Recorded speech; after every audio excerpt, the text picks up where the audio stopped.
Get lost in the acoustic brilliance of 3D audio that surrounds you. Feel the embrace of the massage seats that adapt to your every move. Experience the warmth of a vehicle that welcomes you as you approach.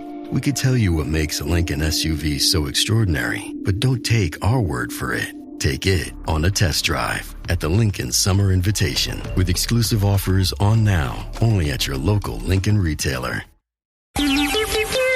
It's the 77 WABC News Hour. Talking the news with Noam Laden. All the news you need to know with Joe Nolan, traffic, Justin Ellick, sports. And now, Talking the news with Noam on 77 WABC. Yes, that's me, 5 o'clock. Good morning. It is Friday, July 18th. Your forecast from the 77 WABC Weather Center. A mix of sun and clouds today. Low humidity. You'll notice right when you walk out, it's much nicer this morning than it has been over the last couple days. The high today, 86. And then the weekend, kind of a mixed bag. Saturday, cloudy, high 81. Sunday, clouds in the morning, thunderstorms possible in the afternoon, high 89. If you are walking out the door with us right now, 74 and partly cloudy in Valley Cottage up in Rockland County.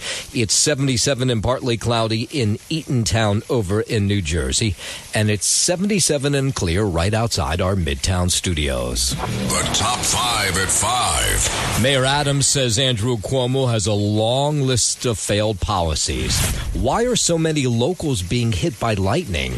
The rent is really too damn high in New York City. Governor Hochul wants to unmask ICE agents. And another strap hanger is able to steal a subway. All right, let's get into it at 5:01. Yesterday, when we came on the air at this exact moment, we were telling you about these lightning strikes in Jackson, New Jersey at an archery range. It was a group of Cub Scouts from Pack 204 who were at the Black Knight Bow Benders range for a lesson in how to do archery. And they say this lightning bolt completely came out of nowhere. We're now hearing from some of the people who were at the scene. One person was killed. He was a 61-year-old archery instructor, identified as Robert Montgomery, a volunteer with this place. He came in to teach these kids how to do archery. He was killed in the strike. And now the numbers have changed. Initially, they had told us 6 people were injured. It ends up 14 people were injured. A number of them were these kids with the Cub Scouts, Pack 204, suffering burns, multiple injuries. But the good news is, minus, unfortunately, the tragic death of that 61-year-old, the others are going to be okay. Now, here's the father of one of these Cub Scouts who was at the scene, and you can imagine how frantic it was yesterday or on Wednesday night. I knew right away to call 911, and the dispatcher's trying to get as much information. Then I hear my kid screaming for me, and I'm like, hey, I gotta go.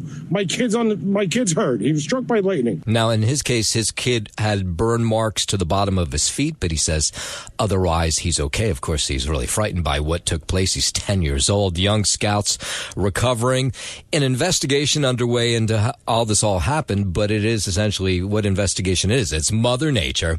Now, there were people at the scene who said they heard the crack of thunder, but very much so in the distance. It was, they said, not anywhere close by. Sometimes you're out on a summer night and you can hear far away thunder. They say that's what it was. And then seconds later, this lightning bolt hit. And boy, have there been a fair amount of lightning hits in the area and deaths this year. It's been an unusual and tragic summer. There's going to be a funeral mass this morning in New Jersey for a 28-year-old Franklin Lakes golfer who died on Monday after he was struck by lightning. Simon Mariani was hit while playing golf with his dad at a golf course in Hamburg, New Jersey. This was last week. He was struck on the golf course unexpectedly. And unfortunately, now 6 days later, he has passed away. So this is the 12th lightning fatality across the U.S. this year. This, according to the National Weather Service, it's the second death in New Jersey in as many weeks. And normally, in the course of a year in America. I mean, I don't want to compare it to winning the lottery, but that's how rare it is that people are struck by lightning. It's like winning the $1 billion jackpot of Mega Millions. Usually there are 20 people a year who are struck by lightning, but then of course now we had these two big ones, the archery range in New Jersey and the golf course also in New Jersey. 504. Did you see this new study that came out? A report by the real estate group Rent Hop shows the average rent in New York City now, ready for this? $4,700 a month. $4,700 a month, the average rent in New York City. The report states the new apartment buildings across Brooklyn, Queens, and the Bronx are contributing to this increase. It also shows that renters are prioritizing living near subway stations more than ever because of, congestion pricing. People who were driving in before no longer driving in, so they want to be close to a subway station. That is part of the reason rent prices have been driven higher over the last year. 505. There's been another stolen subway train here in New York City. Police say a woman reportedly with red dreadlocks broke into an N train as it sat at the Broadway station in Queens around 4:30 a.m. Thursday, then drove the train south one stop to 36th Avenue in Astoria and took off. No one was injured. Nothing was damaged. She may have had a train key. It's the third stolen subway train incident in the city since September. And in March, 2 juveniles attacked a conductor in Park Slope and stole her train keys. Andrew Whitman, NBC News Radio, New York. As common as those lightning strikes have been this summer here in the tri-state area, so have these shark sightings. We've seen them in the Rockaways. You had that woman who was bitten by a sand shark out on Long Island at Jones Beach. And so nobody wants to take any chances, and they want people to be coming to their beach towns. Of course, this is a big time of year. Lots want the cash registers to sing. So one Long Island town waging war on those sharks. Hempstead Town on Long Island is beefing up their shark patrols, adding jet ski teams. Town Supervisor Don Clavin explains why. We have had more sightings in 2 years than the previous 10. The sharks that come here aren't what they were a decade ago. We had a sighting of a bull shark 2 years ago, and the significance of a bull shark is these sharks actually like to come closer to the shoreline. Some are blaming the warmer weather. A shark was spotted off Nickerson Beach earlier this week, and a few weeks ago, a woman was most likely bitten by a sand shark at Jones Beach. Lisa Ritchie, 77 WABC News. WABC News Time 508. Let's go down to Washington. President Trump underwent vascular testing after experiencing swelling in his legs. That's according to White House Press Secretary Caroline Leavitt. In recent weeks, President Trump noted mild swelling in his lower legs. In keeping with routine medical care and out of an abundance of caution, this concern was thoroughly evaluated by the White House medical unit. All results from testing, she says, were within normal limits. There was no evidence of deep vein thrombosis or arterial disease. And Leavitt also spoke about these pictures, maybe you've seen them online, that show bruising on President Trump's hands. And she addressed it, which I was surprised. She says it's due to frequent handshaking, that he's shaking so many hands during the course of the day that his hands are bruised. Maybe he needs to do the old fist pump. The White House says it wants to turn the page on Jeffrey Epstein and that whole case. Caroline Leavitt also talking about this yesterday, about part of the DOJ investigation into the late sex trafficker. President Trump has referred to this all as a hoax. The president is referring to the fact that Democrats have now seized on this as if they ever wanted transparency when it comes to Jeffrey Epstein, which is an asinine suggestion for any Democrat to make. Leavitt went on to blast the media for its continued coverage of the Epstein files. It was this president who directed the Department of Justice and the Attorney General to do an exhaustive review of all files related to Jeffrey Epstein, which they did. That was the White House press secretary earlier in the day, and then later in the day, the President Trump said that he was directing Attorney General Pam Bondi to release relevant grand jury testimony in the case of the sex predator and disgraced financier. He said, based on the ridiculous ridiculous, this is his quote, based on the ridiculous amount of publicity given to Jeffrey Epstein, I've asked Attorney General Pam Bondi to produce any and pertinent grand jury testimony subject to court approval. So in some ways he's saying, okay, let's see what's in there. Meanwhile, the president also saying he's going to sue the Wall Street Journal. He could, and Rupert Murdoch, after the organization posted an article yesterday about a letter from President Trump to Jeffrey Epstein on Epstein's 50th birthday back in 2003. In a post on Truth Social last night, the president wrote that Murdoch and the Journal were directly warned that the letter printed was fake, and if they printed it, they would be sued. And then you have some Republicans who are pushing back against all this, including Congresswoman Lauren Boebert, who's calling for a special counsel now to investigate the Trump administration's handling of these files. Boebert was one of the first people to call for an independent probe into the convicted sex offenders case. She noted that the American people are frustrated and want answers, while also stressing that it's important to devote the necessary time and resources to the investigation without losing sight of the president's victories. Boebert is one of several prominent Republicans calling for greater transparency. I'm Chris Caraccio. WABC News Time 511. A confirmation hearing yesterday for a federal judge caused quite the stir after Democrats just got up and walked out. Just before it happened, New Jersey Democratic Senator Cory Booker spoke out against the impending vote. You could call me out of order because this is out of order. This undermines the basic decency of this committee. The Senate Judiciary Committee still voted to advance Emile Beauvais' nomination, and it faces a full vote on the Senate floor. Mr. Chairman, according to Rule 4 of the committee, we have the right to continue to debate this nomination. People on this side have a responsibility to state their issue. Democrats up in arms over Beauvais, who has been accused of dropping corruption charges against Mayor Adams in exchange for help on immigration charges that he denies. 512, Governor Kathy Hochul says President Trump's massive spending bill is already hurting New York. The human toll of this is beyond unconscionable. It's an intentional infliction of pain on the people of this great state in our country. She's talking about the big, beautiful bill. Hochul had a cabinet meeting focusing on cuts from the bill that include what she says an anticipated $13 billion from New York's healthcare system. She says that means 1.5 million New Yorkers would be stripped of healthcare insurance, and more than 300,000 households would lose out on food stamps. It's taking a wrecking ball to the lives of the most vulnerable. For what purpose? Why is this happening? To fund tax breaks for the most privileged. Governor says she's directing state agencies to come up with strategies to limit what she feels will be long-term damage to vital programs. Now, the White House says this is all nonsense. They say the big spending bill cuts cut down on waste, fraud, and abuse. 513, Homeland Security Secretary Kristi Noem says her agency is evaluating the size of liquids in carry-on bags. You'll remember last week she began dropping the rule of having to take off your shoes before you get on a plane. Now she's going after, you've probably run into this before. You put your some water or something into your carry-on bag, and the TSA agents pull it out and they throw it in the trash can. Well, so she wants to change all that, and travel editor Peter Greenberg says enhanced technology has already worked well in the UK and can differentiate between drinks and chemical explosives that would be in bottles. The technology allowing that, or to be able to allow that, has been in effect for quite some time, and they just haven't employed it.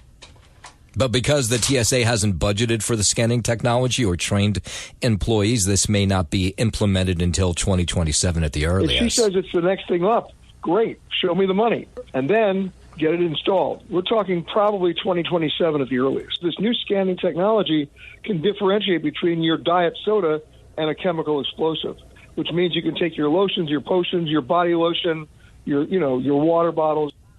Technology has basically advanced beyond our capacity to fund it. But the bottom line is it is affordable. You can implement it. They just have to allocate the funds. Yeah, and while we're talking TSA, they're going to open 2 new airport security screening lanes. Homeland Security Secretary Kristi Noem was at the Nashville International Airport yesterday to announce what she calls the Honor Lane, a lane for families traveling with young children. We are focused on making sure that we are putting in and implementing new measures that will streamline hospitality for families that travel, for military members that travel. The Honor Lane would be exclusively for military members and their families with the family lane.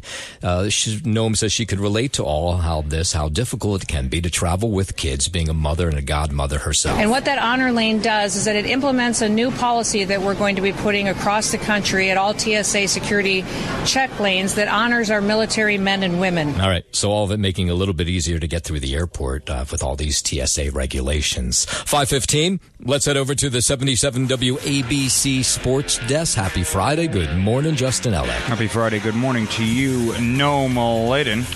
Start here with a quick update, or a look ahead, if you will, for the Yankees and the Mets. Coming out of the All-Star break today, the Mets will welcome in the Cincinnati Reds tonight at 7:10 p.m. for the opener of a 3-game set this weekend. Mets are a half game back of Philadelphia for first place in the NL East. That's where they'll start the second half of their season. Sean Manaea will get the start there. It's a 7:10 p.m. first pitch from Citi Field. And the Yankees will stay in Atlanta, where the All-Star game was, and stick with the Braves all weekend. Get the opener of a 3-game set against Atlanta tonight at 7:15. The starter for the Yankees still to be decided from manager Aaron Boone. Yanks are 2 games back of Toronto for first place in the AL East. And a quick update here on our golf tournament overseas, across the pond, if you will, at the Open Championship Royal Portrush out in Portrush, Northern Ireland. We do have a couple of Americans here in the mix. Brian Harman tied for T1, I should say. The leading score now 4 under yesterday. Today, he's already 2 under. Harman, that is. He's already out. Harris English, another American who's T1 in the tournament. Scotty Scheffler, number 1 golfer in the world. He's T7 at 3 under. Ricky Fowler, that's a name you haven't heard in a while. He's T13 at 2 under. Justin Rose, who had that playoff against Rory McIlroy at the Masters this year, he's at 2 under, and speaking of McIlroy, he's at 1 under, T21 right now. How's the weather been out there? Has it been raining? Or? I mean, in terms of Open Championship weather, it's been okay. I think there's a few holes where you get really close to the water there, that it gets kind of swirly.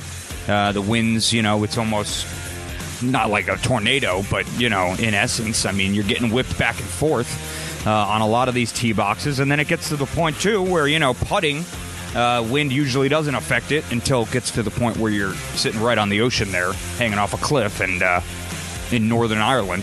So, the wind can affect some putts as well. So we'll see. But in terms of rain, I don't think it was so bad. Maybe a few drizzles and whatnot. But again, once you get on the ocean, the wind starts to blow all that seawater over onto the course as well. So that starts to feel like rain. But what am I, a weatherman? Yeah, you sounded like one, right? I might as well be, right? Mm-hmm. I mean, put me at the Open. Why not? I'll spend a weekend in Northern Ireland. Sure, got to be a good time. And then some offseason football news here. Noam Layden, T.J. Watt and the Pittsburgh Steelers have agreed to a 3-year extension that will make him the highest paid non-quarterback in NFL history. He turns 31 in October. This is a 3-year deal, $123 million extension with the Steelers yesterday afternoon that he agreed to, ending a contentious months-long contract negotiation. Also, out of the NFL, I should say, Kansas City Chiefs star wide receiver Rashee Rice was sentenced to 30 days of jail time and 5 years probation yesterday for his role in a multi-car crash last year, according to a release from the Dallas County District Attorney's Office. Rice pleaded guilty in district court to 2 third-degree felony charges: collision involving serious bodily injury and racing on a highway causing bodily injury. That's your sports now, man. I'm Justin Ellick on 77 WABC. WABC News Time 5:20. All kinds of Democrats rumored that they might decide to run for president in 2028. I mean, it's still kind of far away, but there's one person who says, no, count me out of that. Former VP candidate Tim Walz. Speaking on a podcast, the Minnesota governor said even though he's not running, he will do everything he can to help the Democratic Party. Walz was the running mate of former Vice President Kamala Harris when they lost to President Trump this past November. The governor likely had an outside shot of gaining his party's nomination based on recent polls. I'm Brian Shook. Florida's Surgeon General wants the feds to study injuries from the COVID vaccine. Dr. Joseph Lopado says the Trump administration is bringing the federal government in line with Florida's viewpoint on vaccines, and he says they need to support those injured by the COVID-19 shot. This is a terrible tragedy that it's still happening, even though we have a change of leadership. It is a terrible tragedy. Lopado wants research into vaccine side effects, more compensation for people affected by the shot. I want to call on the federal government, NIH, to expand the work that they are doing in long COVID to genuinely and wholly include vaccine-injured people. Dr. Joseph Lopato says he was never a fan of this vaccine. He says it came to market way too quick. We need to study this better. We need to fund physicians who are caring for these patients clinically and who are doing scientific work in this area. Yeah, Health and Human Services Secretary Robert F. Kennedy kind of on board with that. Robert F. Kennedy Jr., I should say. He recently shook up the Center for Disease Control's vaccine advisory panel so they could do a deeper dive into this. 522, people in some areas of California frustrated as trash continues to build up there due to a strike that's now in its 10th day. Local officials demanding the sanitation company Republic Services come up with a solution to the issue. To hold Republic accountable. I mean, there's been a huge delay in services, and our community and residents, have been paying. Can you imagine 9 days of no trash pickup in the summertime? Just disgusting. The company has started limited trash collection in certain cities by using replacement workers, but that's not even close to being able to solve the problem. I think there should be an adjustment to those who are paying because rates are skyrocketing now. Yeah. We're just waiting for them to come, so hopefully they will settle their contract dispute. Yeah. The workers looking for more money. While we're in California, former House Speaker Nancy Pelosi not happy with President Trump's idea to reopen Alcatraz. Do not consider changing Alcatraz into a prison as being tough on crime. So it's just a waste. It's silly. It's foolish. It's hard to, escape Alcatraz, as many prisoners found out when it was open. Of course, it's been a museum for a long time, one of the more popular sites in San Francisco. This is not about being tough on crime. It's being frivolous about money and silly about the choices they have made. And one more story out of California. The former wife of a UC Berkeley professor who was killed in Greece is now facing murder charges. Shyamsla Zorsky was gunned down outside of his ex-wife's home in Athens. None of us had any inkling that something like this was possible. We obviously would have told him not to go, but he loved his children. Yeah, this is a close friend of the professor. Jaworski had traveled to the country to visit his children, and police said the two were in a custody battle over the kids. His ex-wife now charged with orchestrating the murder, while 4 other people also charged in the murder. 525, let's go overseas. Syrian forces have largely pulled out of the southwestern province of Sweda following days of clashes with the Druze minority there. Correspondent Matt Bradley reports the apparent ceasefire comes a day after Israel launched a series of attacks on Damascus as part of an effort to protect the Druze minority. If it continues to hold, it diffused a potentially very volatile situation that could have wrapped in other actors throughout the region. But now it looks as though the guns have, for the moment, fallen silent. Secretary of State Marco Rubio says he had been negotiating with counterparts in the region, and it appears that they've contained the situation for now. Marco Rubio, the Secretary of State, last night said that he had been negotiating with counterparts throughout the region, and it looked as though they had contained the situation. There was another rival of that Druze leader who announced that he intended to continue fighting until regime forces had been removed from southwestern Syria in the area around Sweda, where most of Syria's Druze population lives. It seems to be quiet in Sweda this morning. President Trump will be visiting Scotland and the UK soon. White House spokeswoman Caroline Leavitt spoke about the visit. The President and the First Lady will travel to the United Kingdom for an official state visit from September 17th to September 19th. The President will visit with Scotland's First Minister John Swinney from July 26th through the 29th. The President and First Lady will meet with the UK Prime Minister and King Charles in September. This will mark a truly unprecedented second state visit for President Trump, and he is honored and looking forward to meeting with His Majesty the King at Windsor Castle. And congratulations to our, do we call her former? Well, the WABC host Janine Pirro. who is now the nomination for U.S. Attorney for Washington, D.C., has been approved by the Senate Judiciary Committee. No Democrats were present when the panel advanced Piro's nomination to the full Senate on Thursday. The Democratic members of the committee staged a walkout after Republican Senator Chuck Grassley of Iowa cut off debate on the nomination of Emil Bove for a spot on the Third Circuit Court of Appeals. Piro has been D.C.'s acting U.S. Attorney since the Senate failed to advance the nomination of Ed Martin in May. I'm Mark Mayfield.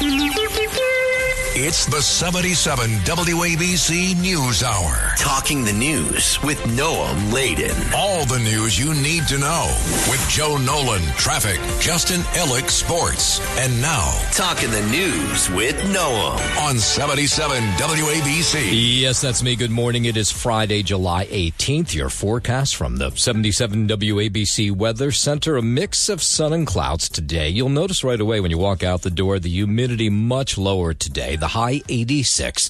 Weekend kind of a mixed bag. So Saturday will be cloudy, but no rain in the forecast, high 81. And then Sunday, clouds in the morning, thunderstorms possible in the afternoon, high 89. If you are walking out the door with us right now, so happy you are, 74 partly cloudy in Valley Cottage up in Rockland County.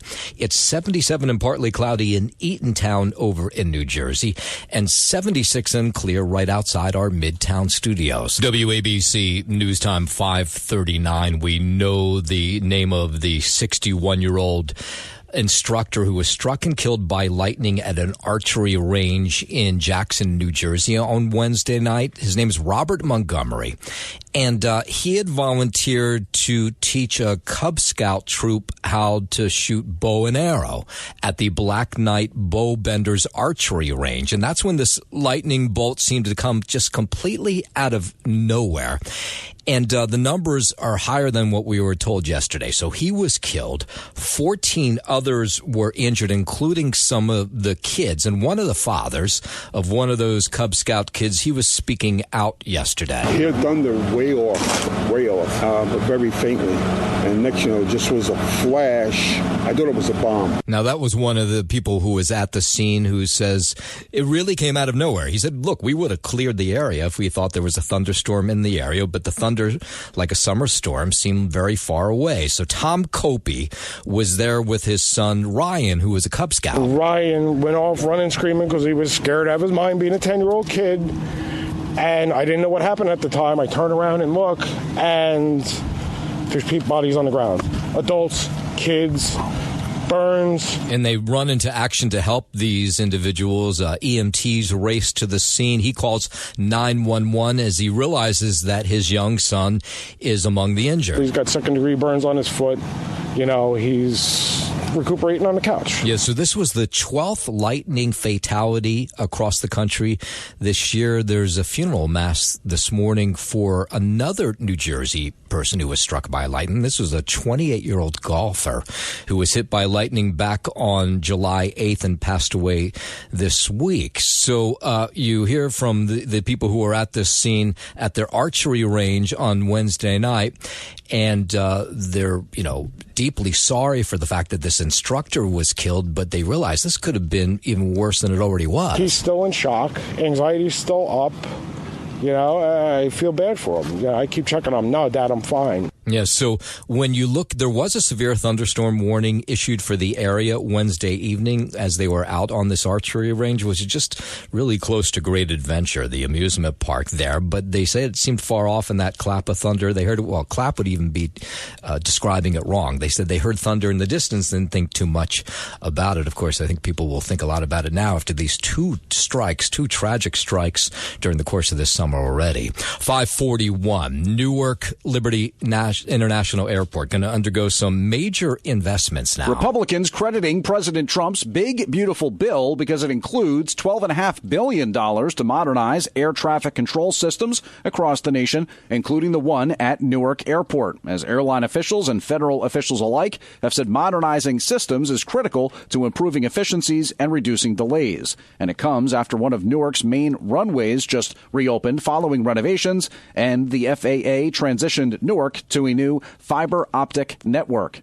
James Flippin for 77 WABC News. The last of the 4 detainees who escaped from an ICE detention center in Newark in June has been caught. I had forgotten there was a 4th one still out there. His name is Andres Felipe Pineda Magolan, 25 years old. He was arrested in Los Angeles yesterday. He and 3 others, you remember, had escaped from the Delaney Hall ICE detention center back on June 12th. Now, 2 of those people were taken back into custody within 3 days of escaping. The 3rd was captured on June 17th, but this other boy, he had been on the run for a long time. ICE told lawmakers that the 4 detainees escaped through a hole in the wall of the facility, but all 4 now captured back behind bars. 5:43, let's go out to the campaign for the race for mayor. And Mayor Adams sitting down for a one-on-one interview with WABC this week. Then he was with WABC TV. Andrew Cuomo has been giving interviews to everybody, unlike what he did during the primary season.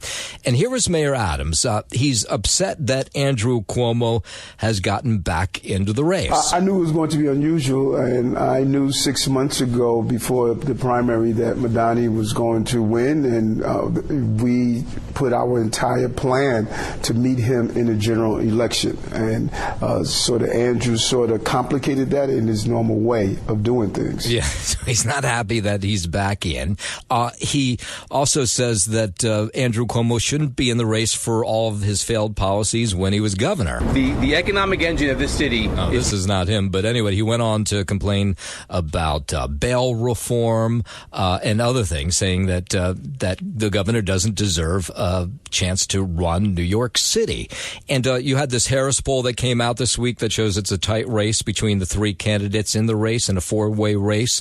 Zohran Mamdani receives 26% of the vote, Andrew Cuomo 23%, Curtis Sliwa at 22%, and all the way back in 4th place is Eric Adams at 13%. He says he's not worried about these polls that have come out so early. He says, there's a long way to go. And when he was asked in an interview... And this is Zohran Mamdani, who gave an interview to New York One, who says that Andrew Cuomo is the wrong guy to run New York City. And when he was asked in an interview after he relaunched his campaign as to how he would deliver that affordability, he said he didn't know. And we know exactly how we're going to do it. We're going to do it by freezing the rent, by making buses fast and free, delivering universal child care, and putting working people first in the nation's most expensive city. And so he's sticking to that campaign promise he made to voters during the primary season. Mamdani has proposed that rent freeze, rent stabilized units. He says that he can get it done. Freezing the rent is something we've seen previous administrations do. Making buses fast and free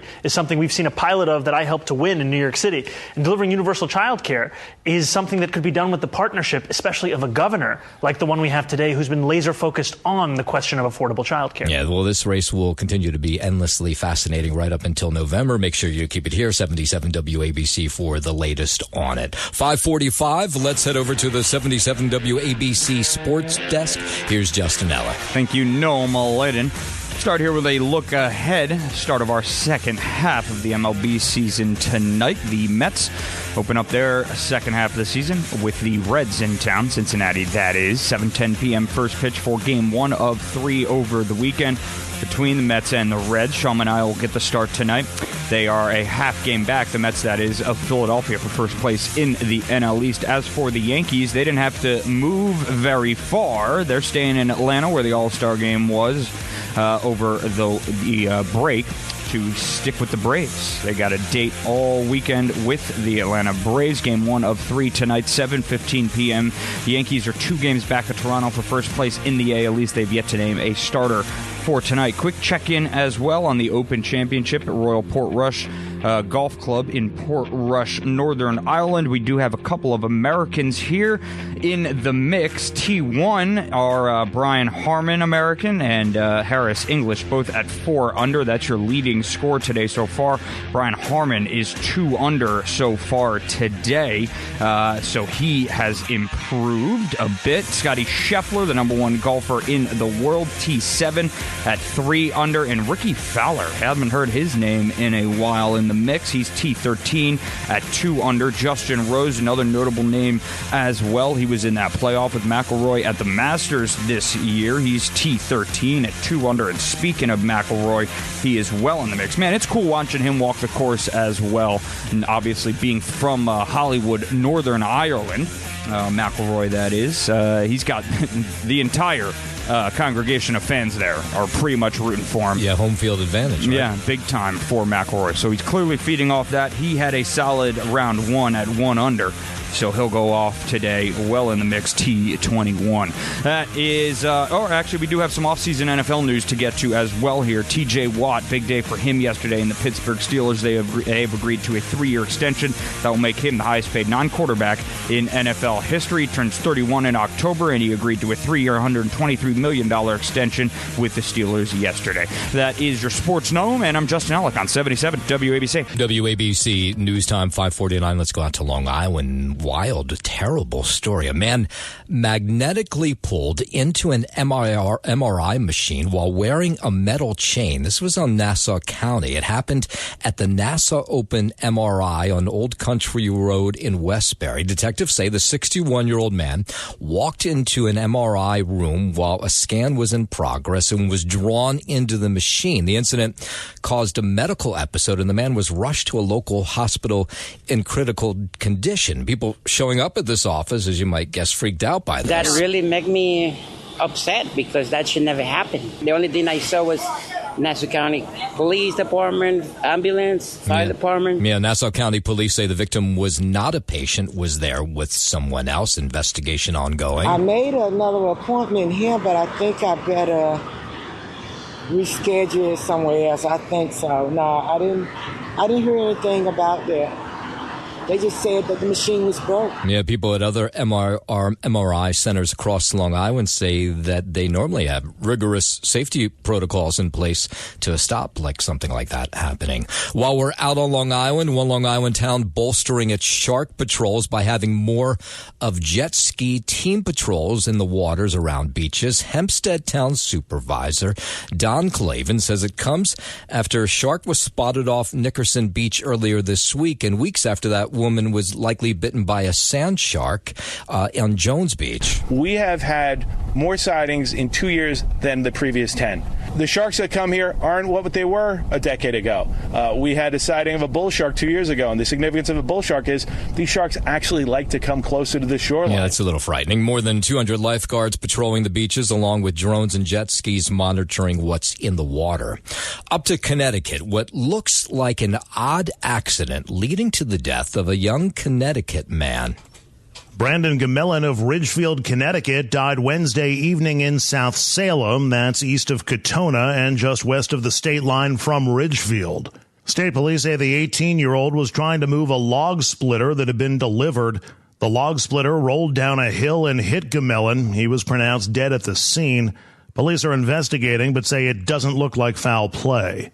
Andrew Whitman, NBC News Radio, New York. Up to Albany, where Governor Hochul commenting yesterday on the idea of banning ICE agents from wearing masks after a bill calling for a ban was introduced in Albany. But I'll tell you at a personal level, I find it abhorrent. She said she'd be trying to secure the release of New York City Comptroller Brad Lander. Remember when that all took place, detained by ICE? And she says that's when she saw some of these agents wearing masks. She says she finds that a little intimidating. They're very intimidating. And I was told that this is to protect themselves and their families from doxing and other threatening behavior. You don't create this climate of intimidation by donning a mask, not identifying yourself, and literally terrorizing people. Yeah, but for these ICE agents who were doing their work, they told these horrendous stories of people coming after them when their faces are identified. They're shared online, and their families and them are harassed. 5:53 over to New Jersey, where Governor Murphy signing legislation to boost pedestrian and cycling safety. Murphy joined yesterday by crash victims, advocates, and local and state leaders in Maplewood, where he signed this bill into law that upgrades New Jersey's driver's education program. By requiring drivers to be tested on how to safely share the road with pedestrians and cyclists, including the rules for passing them and the penalties for ignoring those laws. The law builds upon Murphy's Target Zero Commission, which was created earlier this year with the goal of eliminating all preventable traffic-related deaths by 2040. In the past year alone, more than 690 New Jersey families have lost someone in a traffic crash. One loved one taken is one love too many. Compared to this time last year, overall traffic fatalities are down 17%, and pedestrian fatalities are down 31%.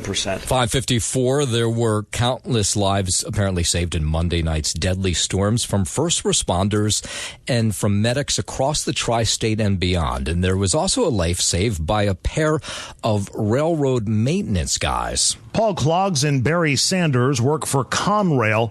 Clogs is a track specialist. Sanders is a mechanic. They were responding to a call of downed wires in Piscataway Monday when they spotted a man not breathing in floodwater. Clogs pulled him out and did CPR for 3 minutes until the man's breath finally returned. He was talking by the time EMS arrived. Clogs credits his wife with an assist on his CPR work. She's a nurse in Hackensack.